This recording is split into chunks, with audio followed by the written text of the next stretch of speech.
Aminado si Pangulong Bongbong Marcos na tali ang kamay niya sa desisyon ng Senado sa impeachment case ni Vice President Sara Duterte.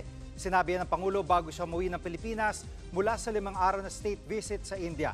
Nangunguna sa balita si Mobile Journal Julie Baiza.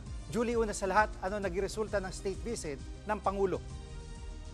Jiggy, tapos na ang 5 araw na state visit ni Pangulong Bongbong Marcos dito sa India.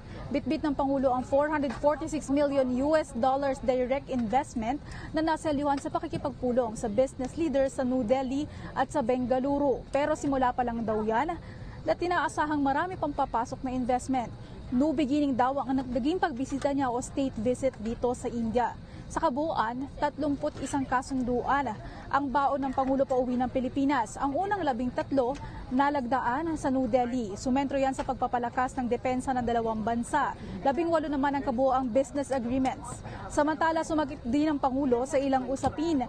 Naniniwala si PBBM na hindi maituturing na katumbas ng dismissal ang ginawang pag-archive ng Senado sa Articles of Impeachment laban kay Vice President Sara Duterte. Sabi ng Pangulo, hindi naman ineksamin ng Korte Suprema ang merits ng kaso at hindi iyon ang pinagdesisyonan.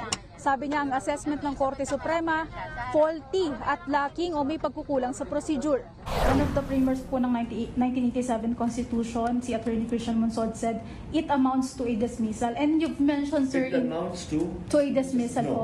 That is, let me clarify that. The merits of the case were not examined by the Supreme Court. This is not, does not mean, this does not decide the merits of the case.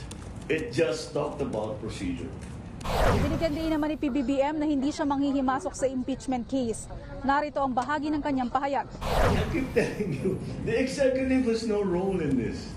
The president has no role. I'm an impeachable officer. I cannot involve myself in any of this. Well, it's really the Supreme Court, the Senate, and the House. The Supreme Court has decided, and like I said, again, that situation does not really involve me. It would be highly improper for me to tell my friends who are in the Senate and who are in the House na ito yung dapat ninyong gawin. Highly improper yun. And besides, when this all started, I immediately came to the conclusion, I have no part in this. Tikom na rin ang bibig niya sa mga alegasyon ng korupsyon laban kay VP Sara. Inaasahang lalapag ang eroplano ng Pangulo alas 8 ng gabi. Jiggy? Yan ang ulat ni Mobile Journal Julie Baiza. Mga kapatid, Jiggy Manikad po. Pagdating sa mahalagang balita sa loob at labas ng bansa, dapat una sa lahat, mag-follow at mag-subscribe na sa social media pages ng News 5.